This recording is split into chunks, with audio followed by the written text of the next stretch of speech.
Olá pessoal, eu sou o Hamilton, analista ambiental do ICMBio. Hoje nós vamos falar um pouco a respeito da Lei de Processo Administrativo.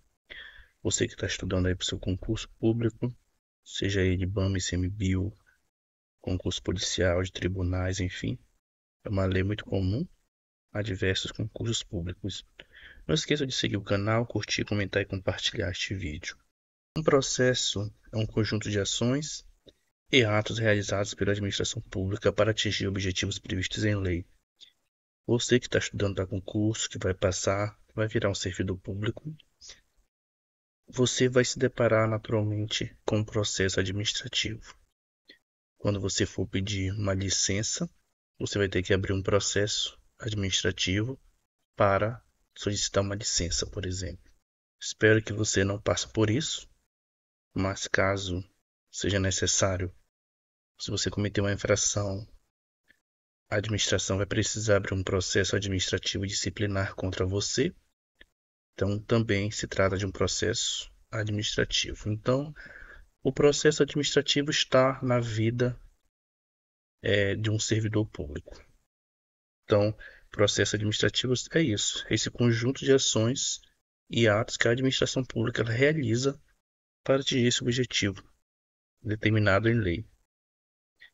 Nesse sentido, a Lei 9784 de 99, quando se trata da sua aplicação, é muito importante vocês irem para a prova de vocês com a seguinte ideia, gente. Essa legislação ela se aplica à administração direta e também à administração indireta. E também ela se aplica, gente, aos poderes, aos órgãos dos poderes legislativo e judiciário da União, quando no desempenho da função administrativa. Preste bem atenção numa coisa, gente. A gente estuda os três poderes, falando de uma maneira bem geral com vocês. O poder legislativo faz a lei, o executivo executa a lei e o judiciário interpreta e aplica a lei. De uma forma geral, é isso. Só que acontece, essas funções são as funções típicas de cada poder. Já foi objeto de prova, por isso eu estou chamando a atenção de vocês a respeito das chamadas funções atípicas de cada poder. Por exemplo, o poder executivo, o presidente da República, a função dele é executar a lei, executar o orçamento, entre outras coisas, né? A função administrativa propriamente dita. Porém, gente, o poder executivo, ele tem a sua função atípica de legislar. Qual é a função atípica de um exemplo? No caso do presidente da República, né? A medida provisória. Medida provisória, que ela tem força de lei, ela não é lei, mas ela tem força de lei. E ela é editada pelo presidente da República, pelo Poder Executivo. Então, nesse caso aí, é um poder, né? É uma função, melhor dizendo, atípica do Poder Executivo. Já o Legislativo e o Judiciário, quando eles exercem a função administrativa, eles estão exercendo uma função atípica. Então, a banca pode trazer para vocês o seguinte, que essa legislação 9784 de processo, ela se aplica na função atípica administrativa do Poder Legislativo e Judiciário. E está correto. Realmente, quando o Poder Legislativo e o Judiciário, na sua função atípica administrativa, essa lei realmente se aplica a esses órgãos desses poderes. Tudo bem? A nossa lei também traz duas definições importantes, que é sobre órgão e entidade. O órgão é uma unidade de atuação integrante da estrutura da administração direta e da estrutura da administração indireta. Por exemplo, o Ministério do Meio Ambiente. Já a entidade é a unidade de atuação dotada de personalidade jurídica, como por exemplo o IBAMA e o ICMBio. O outro conceito que está muito alinhado a essa questão de órgão e entidade são dois conceitos importantes, que é a desconcentração, que já caiu em prova, tá, gente, esse conceito aqui, desconcentração e descentralização. Inclusive a própria Banca Sebrasp, você que está estudando aí para concurso da Banca Sebrasp, ela já trouxe questões sobre desconcentração e descentralização. Então, a desconcentração, ela cria órgãos, a descentralização, ela cria entidades. Nos órgãos, há uma relação de coordenação, há uma relação de subordinação. Já na entidade, não há uma hierarquia.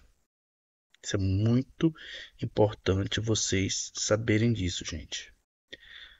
Órgão ocorre dentro da mesma pessoa jurídica, já a descentralização é quando a administração transfere as suas funções para outras pessoas jurídicas. E na figura ao lado nós temos, né, o exemplo de cada um. Então, a desconcentração, você tem, por exemplo, a União, a Presidência da República, que cria os ministérios, que cria as secretarias, que cria as delegacias. Isso que é muito comum dentro da Receita Federal, né? Já a descentralização, você tem os braços. Você não tem uma relação de hierarquia, você tem uma relação de transferência de funções, né? Então, a União ela transfere o poder dela, as funções dela, para o IBAMA, INSS, Anvisa, Petrobras, ICMBio, etc, etc. Então, é muito importante você ir para a sua prova sabendo a diferença entre desconcentração e descentralização. A nossa lei traz alguns princípios explícitos: legalidade, finalidade, motivação, razoabilidade, proporcionalidade, moralidade, ampla defesa e contraditório. Esses dois são muito comuns da gente ouvir. Segurança jurídica, interesse público, sempre, né, gente? Interesse público se sobrepõe ao interesse particular, além do princípio da eficiência. Recapitulando mais uma vez aqui para vocês que vai fazer o concurso de diploma de ICMBio, né? As leis que criaram as duas autarquias, elas falam que elas são dotadas de personalidade jurídica, de direito público, naturalmente, né? Tem autonomia administrativa e financeira, e elas são vinculadas ao Ministério do Meio Ambiente. Estar vinculado, gente, ao Ministério do Meio Ambiente é uma coisa. Estar subordinado hierarquicamente é uma outra coisa. Tudo bem? Então, muito cuidado com isso. Na entidade não há uma relação de hierarquia. Artigo 2º. Nos processos administrativos serão observados, entre outros, os critérios de... Eu ressaltei alguns mais interessantes para a gente. Atendimento a fins de interesse geral, claro, né, gente? Acabei de falar para vocês que o interesse geral público ele se sobrepõe ao interesse particular. Vedada a renúncia total ou parcial de poderes ou competências, salvo autorização em lei. Então, a princípio, a competência ela não pode ser renunciada, ela não pode ser transferida, ela não pode ser delegada. A princípio, gente. Essa é a regra geral, tá bom? Mas se a lei autorizar, esta competência será, por exemplo, delegada. Tudo bem?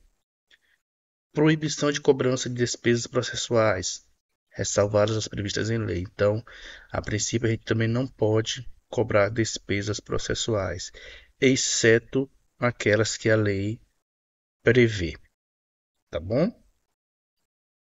Artigo 3º. O administrado tem os seguintes direitos perante a administração, sem prejuízo de outros que lhe sejam assegurados. Trouxe alguns mais interessantes para a gente discutir.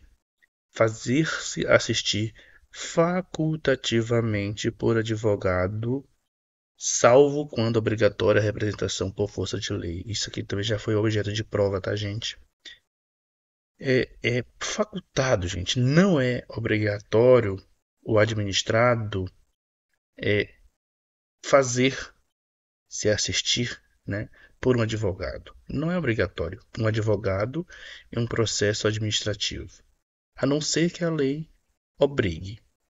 Tudo bem? Mas a princípio é facultada a presença de um advogado. E como é que se dá o início do processo? Na hipótese de início de ofício, né? Ou a pedido do interessado. De ofício, por exemplo, é se você cometeu uma infração que, né, possa de repente causar sua demissão, a administração vai lá e abre um processo administrativo contra você. Então, nesse caso, seria um processo, né, o início de ofício. Ou a pedido do interessado, você quer tirar uma licença sem remuneração, por exemplo. Então você vai abrir um processo e vai iniciar aquele processo, naturalmente por escrito, né? A princípio deve ser por escrito, exceto se for admitida uma solicitação oral, mas geralmente é por escrito por conta da segurança jurídica, né? Que é um princípio também dentro da nossa lei de processo administrativo.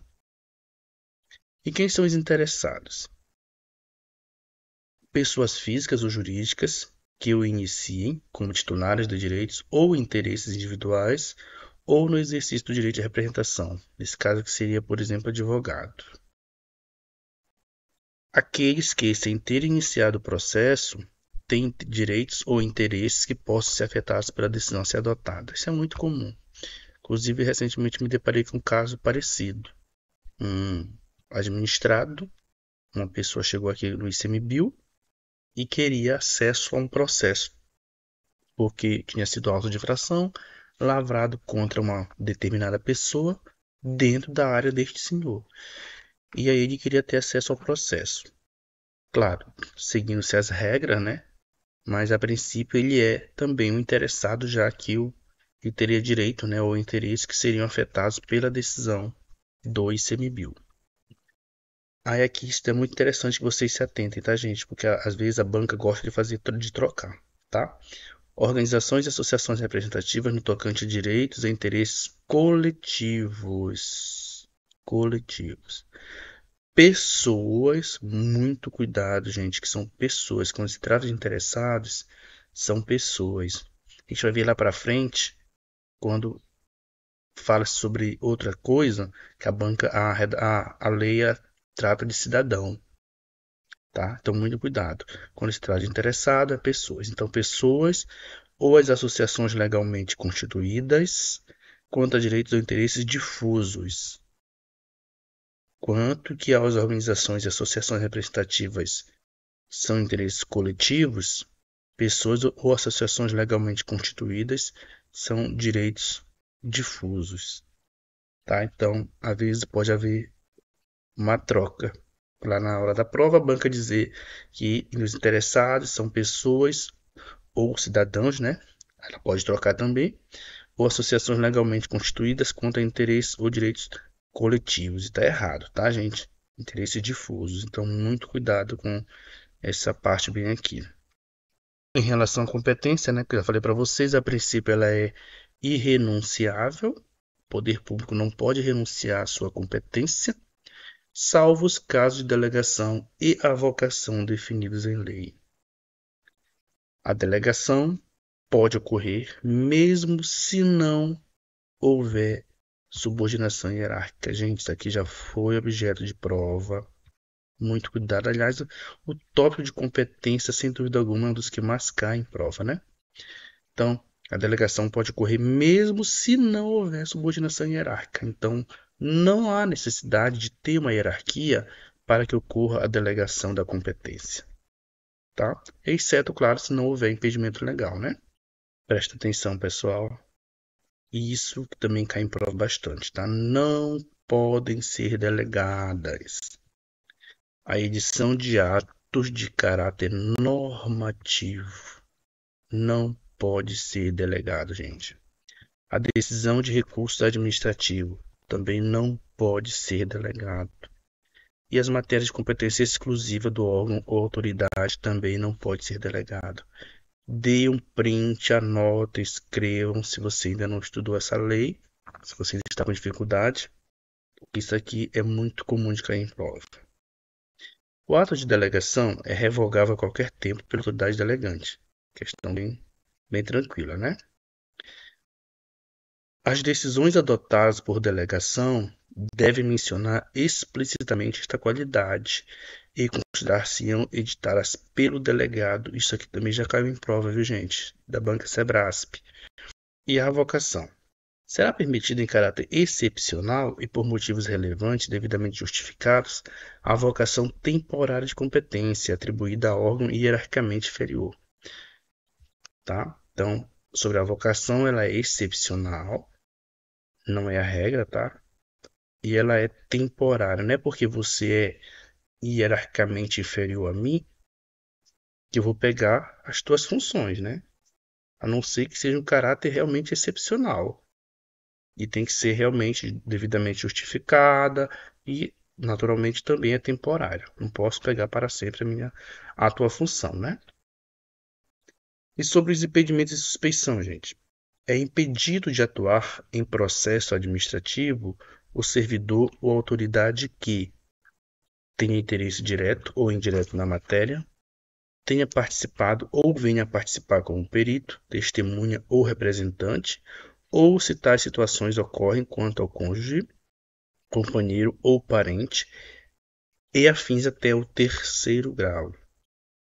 Não é até o segundo, tá, gente? É até o terceiro. Esteja litigando judicialmente ou administrativamente com o interessado ou respectivo companheiro.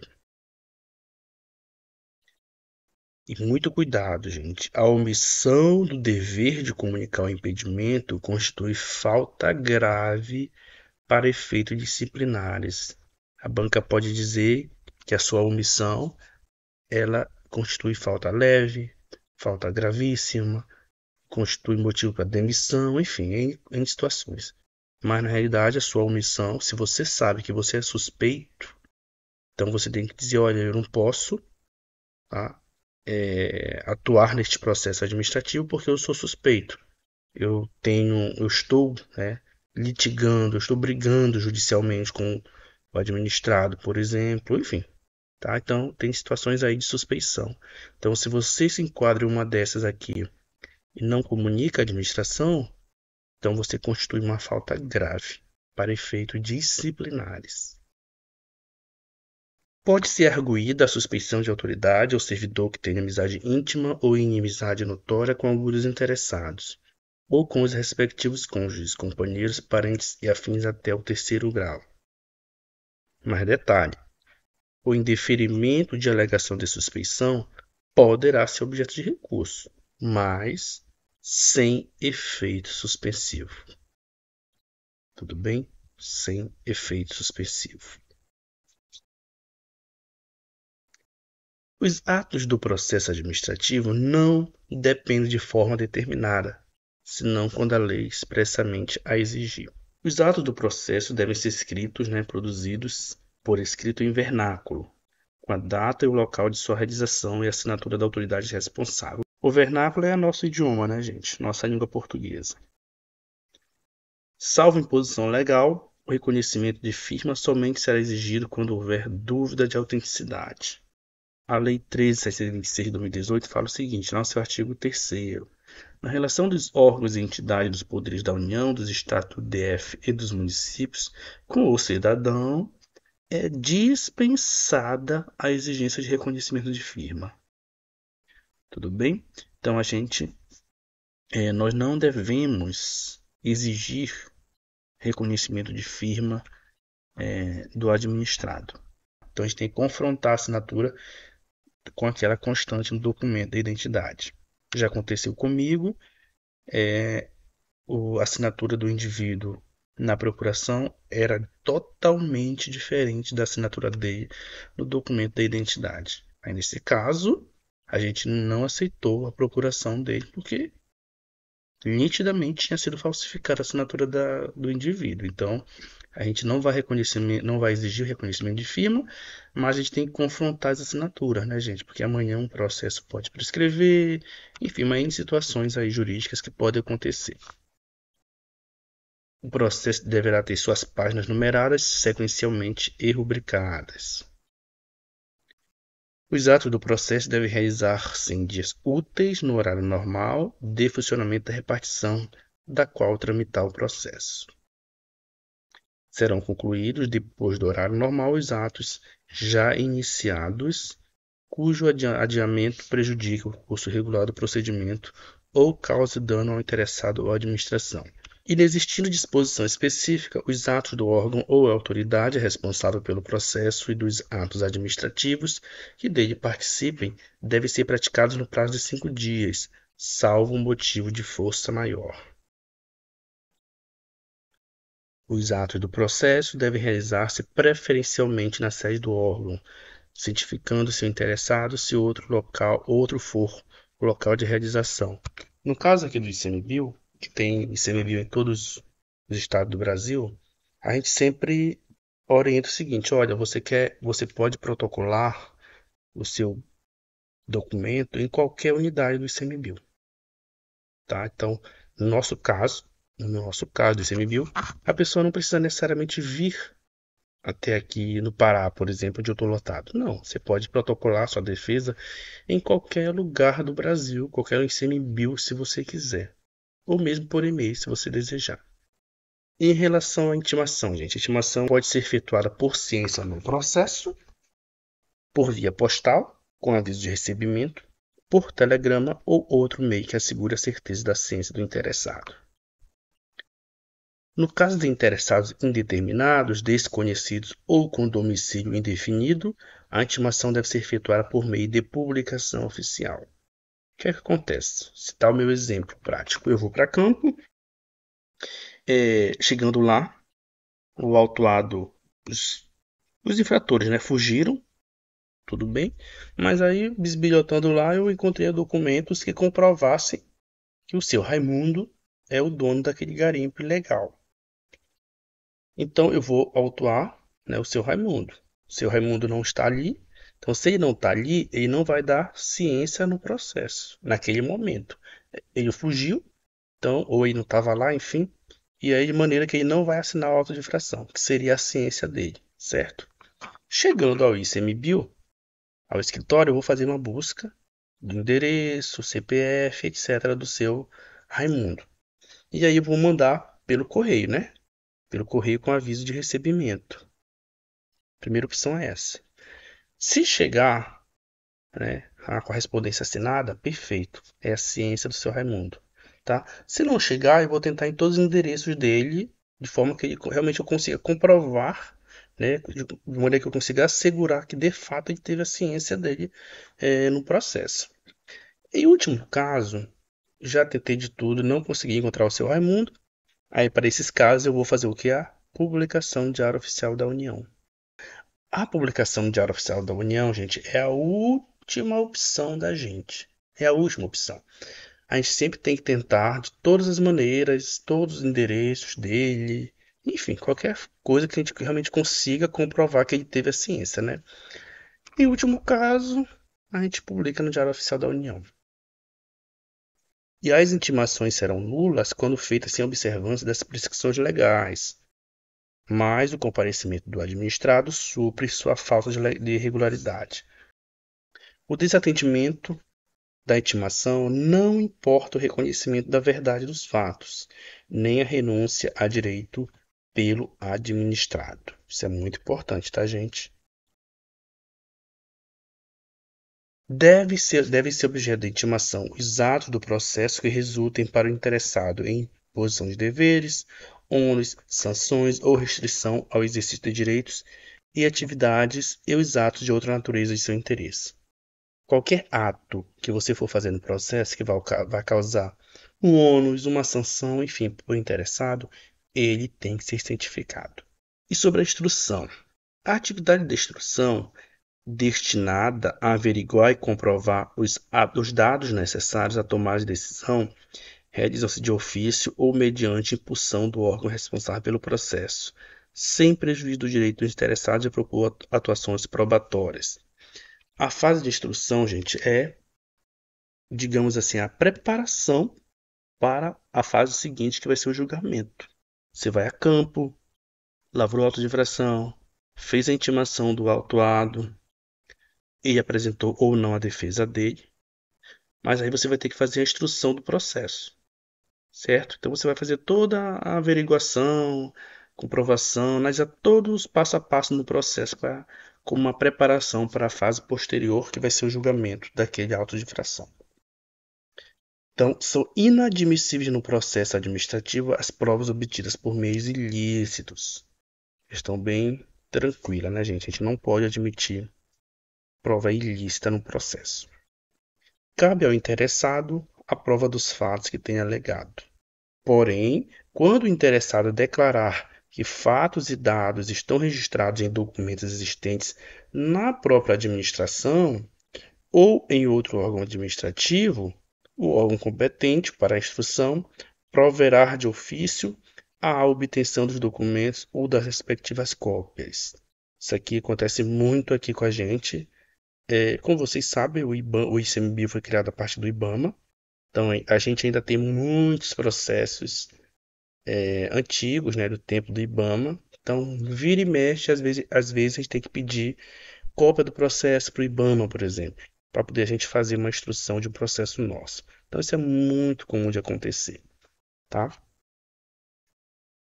O interessado poderá, na fase instrutória e antes da tomada da decisão, né, que é o julgamento, juntar documentos e pareceres, requerer diligências e perícias, bem como aduzir alegações referentes à matéria objeto do processo.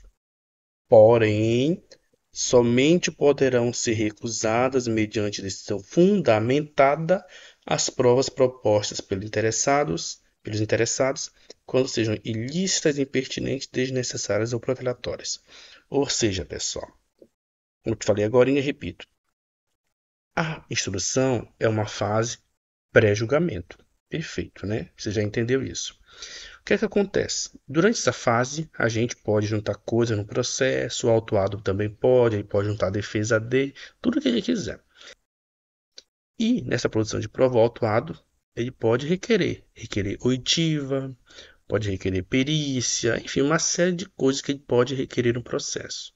Lembrando que cabe a ele, né, a prova do que ele está falando, certo? Perfeito. Então a gente vai analisar o pedido dele. Aí, claro, se a gente perceber que de fato o pedido dele tem lógica, então a gente defere. A gente diz, tudo bem, eu te dou aqui um prazo para você fazer essa perícia. Agora, se a gente perceber que é só para encher linguiça, né? Só para atrasar o processo, ou seja, ela é protelatória, né? É desnecessária e tal, aí a gente nega no processo. Porém, a gente tem que fazer uma decisão fundamentada, né? Olha, eu nego a decisão, nego a produção de prova para o seu fulano por conta disso, disso, tá? Então, mas muito cuidado. Mas a princípio ele pode, nessa fase, juntar documentos sim.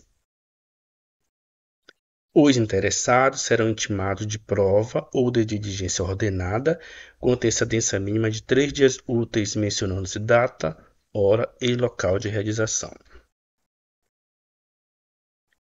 Quando deva ser obrigatoriamente ouvido um órgão consultivo, o parecer deverá ser emitido no prazo máximo de 15 dias, salvo norma especial ou comprovada necessidade de maior prazo.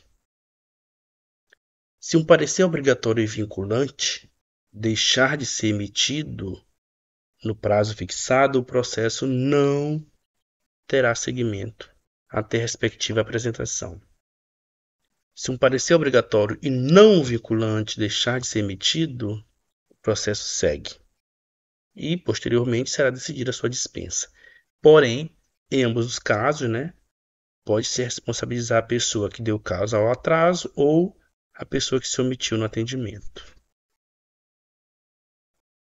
E encerrada a instrução, o interessado terá o direito de manifestar-se no prazo de 10 dias, salvo se outro prazo for legalmente fixado, chamadas as alegações finais. Depois das alegações finais, vem o que, gente? Vem o julgamento, né?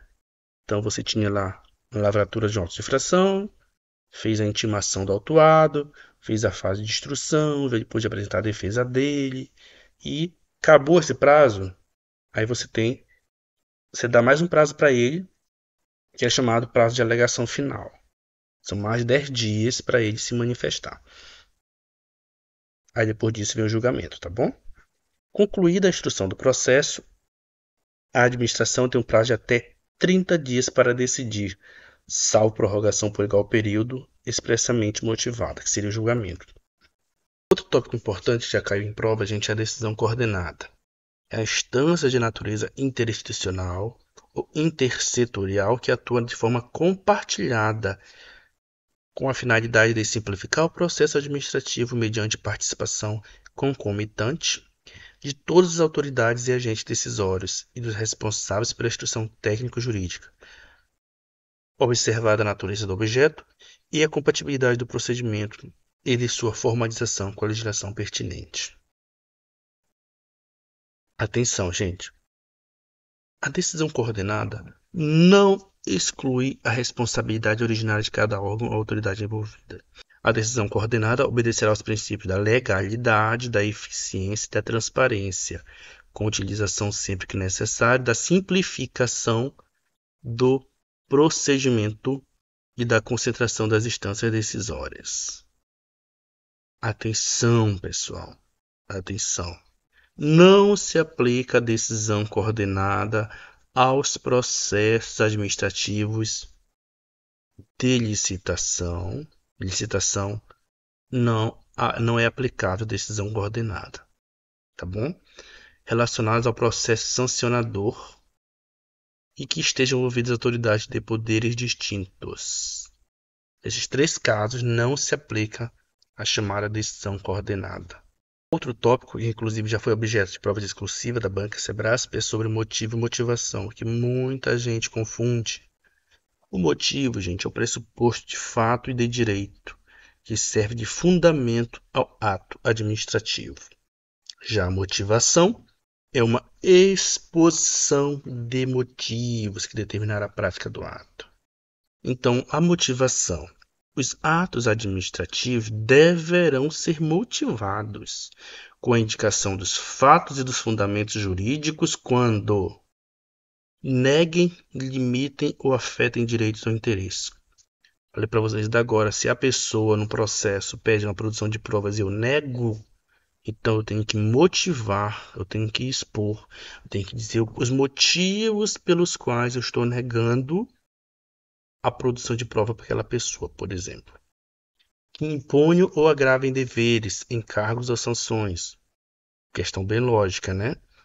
Decidam processo administrativo de concurso ou seleção pública. Também deve ser motivado. Dispensem ou declarem a inexigibilidade do processo licitatório. Isso aqui sem dúvida alguma, né, pessoal? Por favor, para eu dizer que eu não preciso de uma licitação, eu tenho naturalmente motivar, né? Dizer o porquê que eu estou abrindo uma inexigibilidade da licitação, né? Decido recursos administrativos, também bem lógico, né?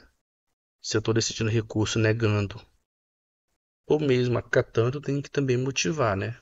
Explicar o porquê que eu estou acatando ou negando. Decorro de reexame de ofício, deixe de aplicar jurisprudência afirmada sobre a questão ou discrepem de pareceres, laudos, propostas e relatórios oficiais. E também importa anulação, revogação, suspensão ou convalidação de ato administrativo. Então vejam que a quantidade de atos que devem ser motivados é bastante amplo, né?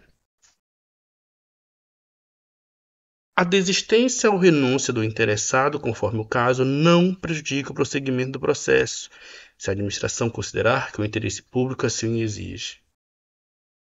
Princípio, né, do interesse público acima do interesse do particular. Vamos falar um pouco agora a respeito da anulação, da revogação e da convalidação.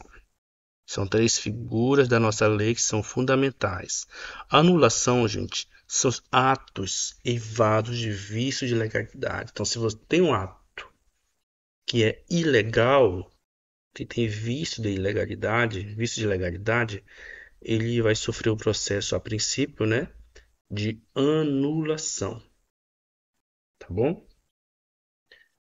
Um ponto importante. O direito da administração de anular os atos administrativos de que decorram efeitos favoráveis para os destinatários decai em 5 anos, contados da data em que foram praticados, salvo comprovada má-fé.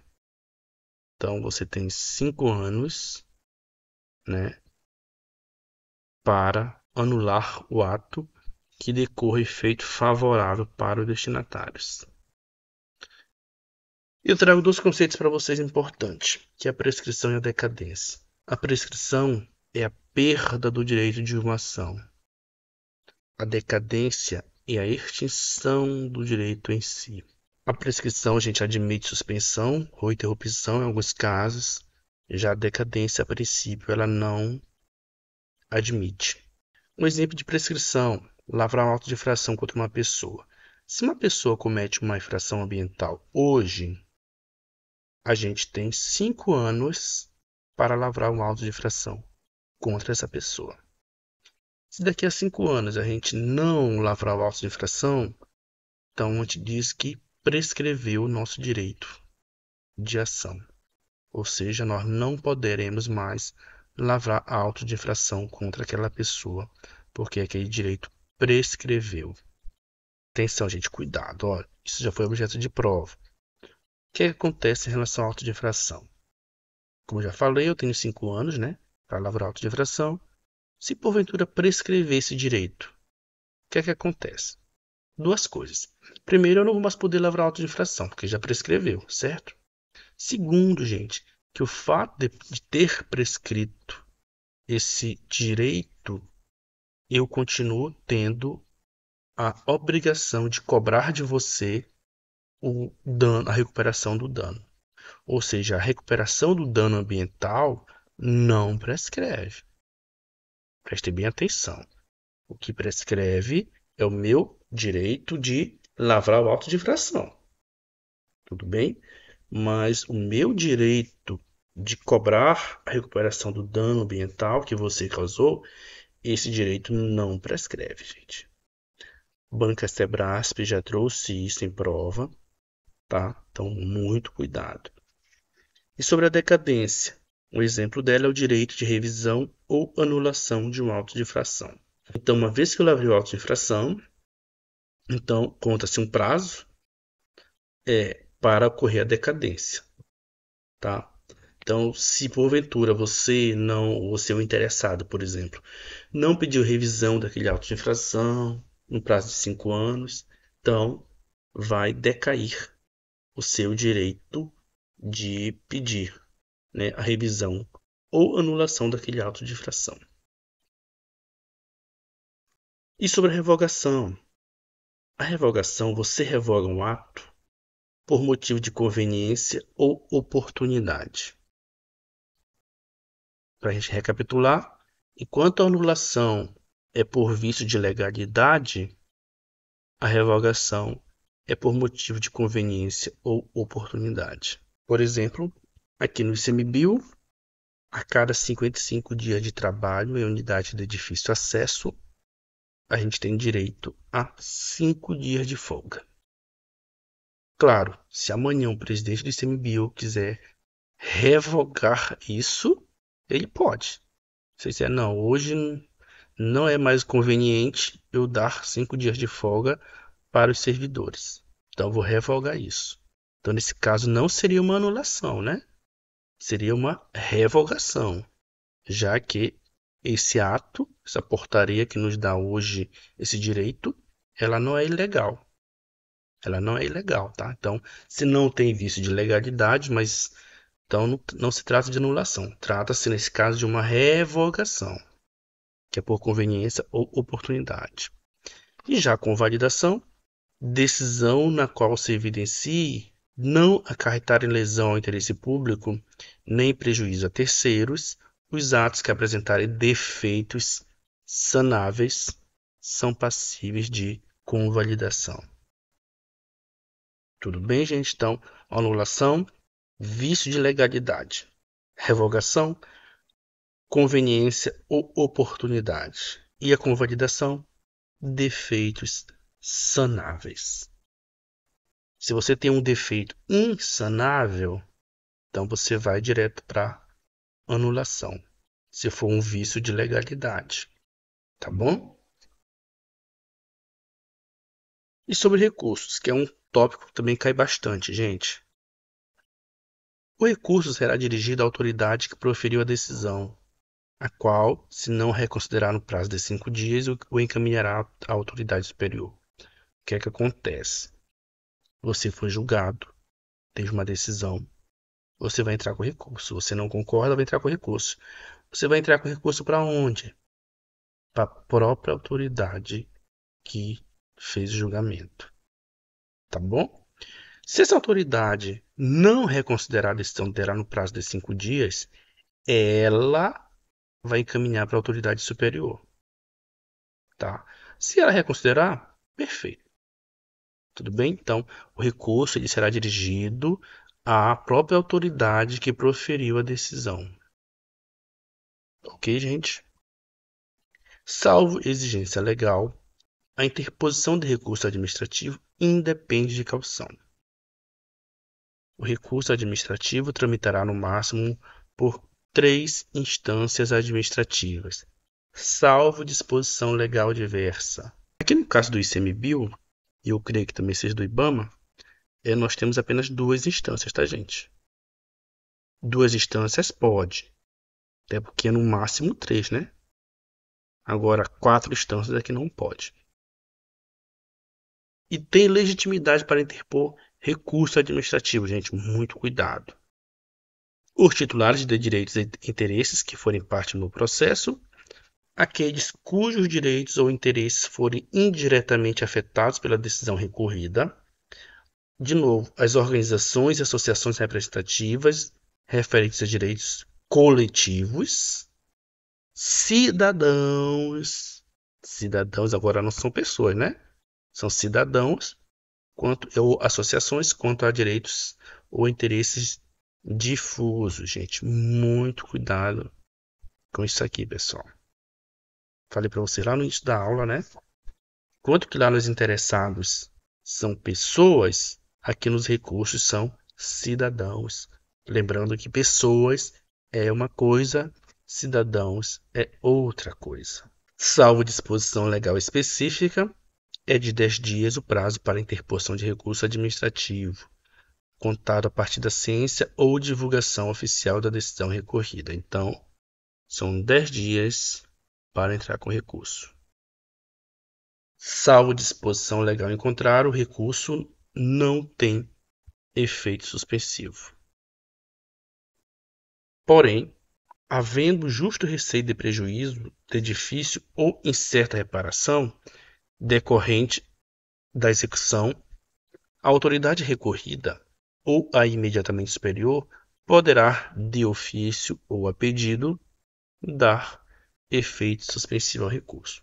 O órgão competente para decidir o recurso poderá confirmar, modificar, anular ou revogar total ou parcialmente a decisão recorrida, se a matéria for de sua competência.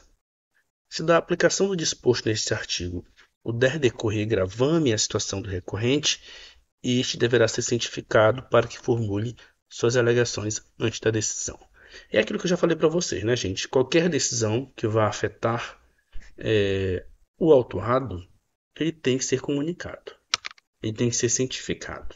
Os processos administrativos de que resultem sanções poderão ser revistos a qualquer tempo, a pedido ou de ofício, quando surgirem fatos novos ou circunstâncias relevantes suscetíveis de justificar a inadequação da sanção aplicada.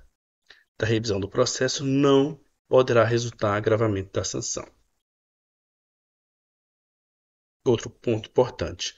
Os prazos começam a correr a partir da certificação oficial, excluindo-se da contagem o dia do começo e incluindo-se o do vencimento. Os prazos expressos em dias contam-se de modo contínuo, ou seja, dias corridos, né? Salvo motivo de força maior devidamente comprovado, os prazos processuais não se suspendem. Vamos por parte, gente. Ó. Supondo que a pessoa recebeu hoje uma notificação. O prazo dela de defesa não vai contar a partir de hoje. Vai contar a partir de amanhã, evidentemente, se amanhã for dia útil, né? Se amanhã for dia útil, então começaria a contar a partir de amanhã. Se amanhã for feriado, então conta a partir do dia seguinte. Tudo bem? Mas você não conta a partir de hoje, porque você exclui da contagem o dia do começo. Tudo bem? Aí, perfeito. Já começou a contar a partir de amanhã. Aí você vai contar o prazo de maneira corrida, né? Dias corridos. Supondo que o último dia caia no sábado ou no domingo. Aí, nesse caso, o último dia seria qual? Seria segunda-feira. Se a segunda-feira for dia útil, naturalmente. Tá? Preste bem atenção.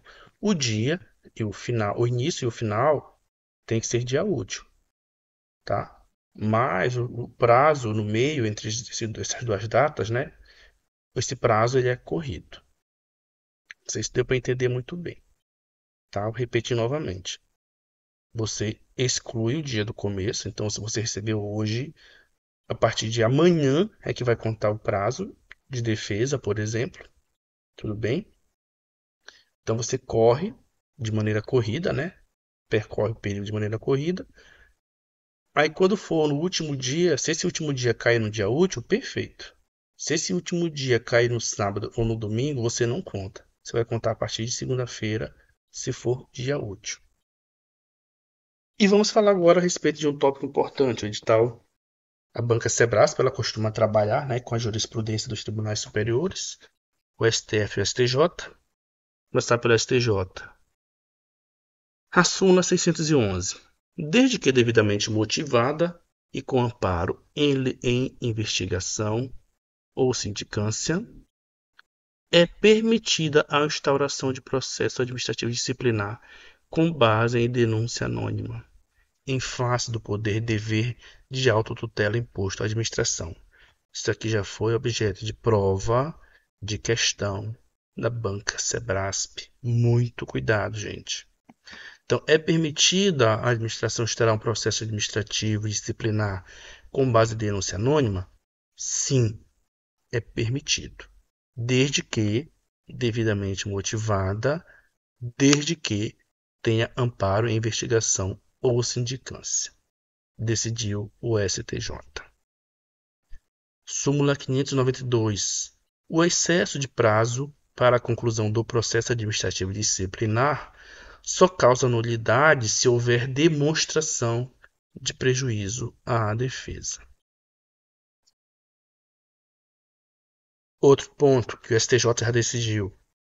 As situações flagrantemente inconstitucionais não se submetem ao prazo decadencial de 5 anos, não havendo que se falar em convalidação pelo mero decurso do tempo.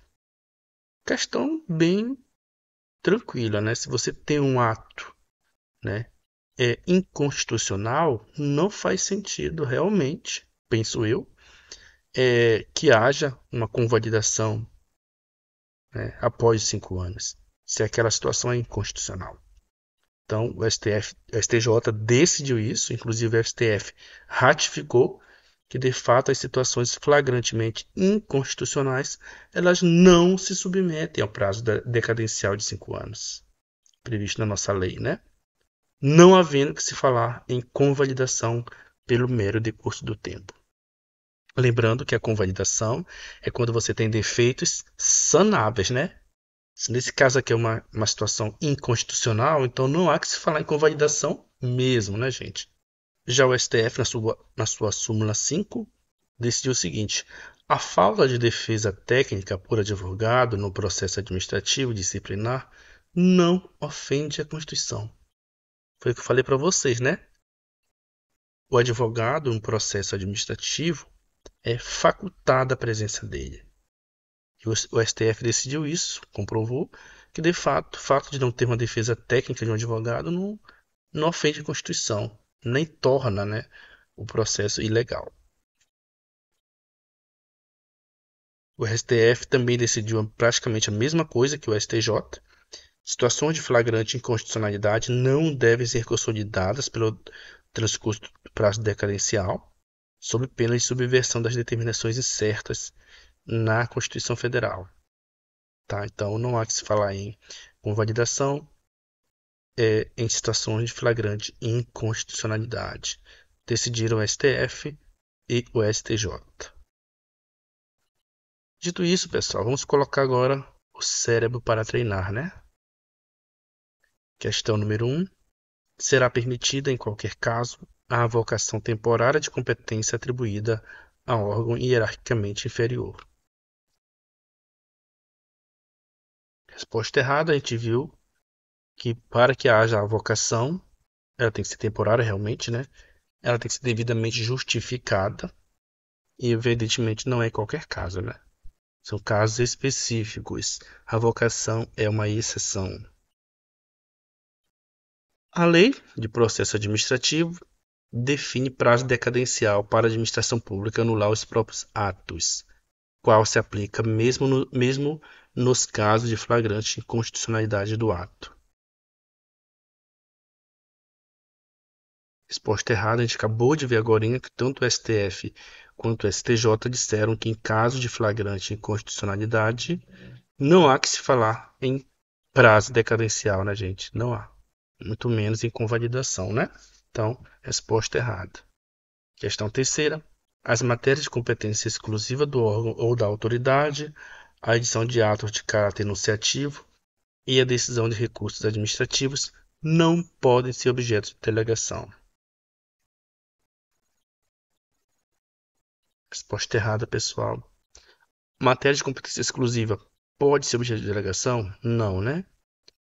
Decisão de recurso administrativo pode ser objeto de delegação? Não. Edição de ata de caráter enunciativo? É normativo, né, gente? Então, o erro tá aqui, ó. É edição de ato de caráter normativo. Cuidado, pessoal. Quarta, por se tratar de processo administrativo de licitação, não poderá ser utilizado o instrumento da decisão coordenada, ainda que preenchidos todos os requisitos legais para a formação dessa instância decisória. Resposta correta, a gente viu isso, né, gente? Que processo de licitação não cabe, não se aplica à chamada decisão coordenada. Tá bom? Quinta, o conteúdo da Lei de Processo Administrativo vai além das regras do processo administrativo e enumera vários princípios a serem seguidos pela administração pública nas diversas vertentes de sua atuação. Resposta correta, né, gente? A gente viu lá no início da aula, realmente a nossa lei traz uma série de princípios que com certeza devem ser seguidos pela administração pública. Então, essa quinta é bem tranquila. Sexta, o prazo decadencial de autotutela da administração pública não é absoluto, consideradas as situações nas quais se comprova a má-fé do beneficiário ou a flagrante incompatibilidade do ato administrativo com o texto constitucional. Resposta correta, realmente. A gente viu isso. O Supremo, o STJ, né, e o STF decidiram que em caso de flagrante incompatibilidade do ato com a Constituição, naturalmente não cabe o prazo decadencial. Tá? A princípio, gente, como eu falei para vocês lá na aula, a prescrição ela cabe, né, suspensão, cabe interrupção. A prescrição, né? A decadência, a princípio, ela não cabe. A princípio, a decadência não cabe nem prescrição, nem interrupção. Porém, se a situação comprova a má-fé do beneficiário, ou se a situação for incompatível, né, com o texto constitucional, aí nesses dois casos, aí a decadência ela pode ser suspensa, tá bom? Então, o prazo decadencial nesse caso aqui não é absoluto. Muito cuidado. Sétima, um órgão administrativo pode delegar parte de sua competência a outro órgão administrativo que não lhe seja subordinado hierarquicamente. Questão correta, a gente viu na aula que para ocorrer a delegação de competência não é obrigatória a subordinação hierárquica. Oitava, os atos administrativos com defeitos sanáveis podem ser convalidados pela própria administração pública, mesmo que tal medida acarrete prejuízos a terceiros. Resposta errada. Claro que não pode, né, acarretar prejuízos a terceiros. Então, resposta errada. Nona, o processo administrativo deve ser iniciado perante a autoridade de menor grau hierárquico para decidir, salvo disposição em contrário. Resposta correta, né? Não há nem o que se falar. Décima, nos termos da Lei de Processo Administrativo, os processos administrativos de que resultem sanções poderão ser revistos a qualquer tempo, a pedido ou de ofício, quando surgirem fatos novos ou circunstâncias relevantes suscetíveis de justificar a inadequação da sanção aplicada, não podendo essa revisão processual dar ensejo ao agravamento da sanção. A resposta correta realmente é isso, né? Que a gente viu na aula. A revisão ela pode ocorrer se surgirem fatos novos, né? Mas a sanção, essa revisão, ela não pode ensejar agravamento da pena, melhor dizendo, da sanção que foi aplicada no processo. 11. É vedada a delegação de competência para a instauração e o julgamento do processo administrativo de apuração da responsabilidade de pessoa jurídica pela prática de atos contra a administração pública. Resposta errada. A gente viu na aula, né, que a delegação de competência ela só ocorre em 3 casos. Melhor dizendo, ela é proibida, melhor dizendo, em 3 casos, né? Ela não pode ocorrer na edição de atos de caráter normativo, não pode ser delegado a decisão de recurso administrativo e também não pode ser delegado as matérias de competência exclusiva da autoridade do órgão, né? Nesse caso aí está falando de instauração e julgamento de processo administrativo. Então, esse caso aí não se enquadra nas 3 opções, certo? Consequentemente, a princípio, leva a crer que a gente possa sim delegar a competência para a instauração e o julgamento do processo administrativo. Então, não é proibido, é permitido. 12. No processo administrativo federal, o ônus da prova é do interessado, que não pode se valer de provas impertinentes e desnecessárias, sob pena de serem recusadas. Correto, né, gente? A gente viu isso na aula também. A princípio, o ônus da prova é dele, do interessado. Claro, se ele apresentar provas que sejam apenas protelatórias, desnecessárias e tal, a gente vai recusar, desde que motivadamente. 13. As disposições legais acerca do processo administrativo federal não se aplicam aos órgãos do TRF da 6ª Região, mesmo quando não desempenhem de função administrativa. Resposta errada, a gente viu no início da aula que a Lei de Processo Administrativo ela se aplica aos órgãos do Poder Legislativo e Judiciário quando estiverem na função atípica administrativa. Então, resposta errada, se aplica sim. 14. Segundo expressa a previsão da lei, na Lei de Processo Administrativo, o ato administrativo de que julga recurso administrativo deve ser motivado com a indicação dos fatos e dos fundamentos jurídicos. Com certeza, né, pessoal? Não há o que se falar. Realmente é isso. Questão 15. Caso um parecer obrigatório e vinculante não seja emitido no prazo fixado, o processo administrativo não poderá ter seguimento. Resposta correta. Realmente ele é obrigatório e vinculante e não foi emitido no prazo, o processo não terá seguimento. Se ele for obrigatório e não vinculante, o processo segue e, mais na frente, será decidida ou não a pertinência daquele parecer. 16. É obrigação da administração pública anular seus próprios atos que sejam eivados de vícios de legalidade. Resposta correta. Lembrando que quando tem vício de legalidade, a gente anula. Quando for conveniência e oportunidade, a gente revoga. Quando for defeitos sanáveis que não causem prejuízo a terceiros, a gente convalida.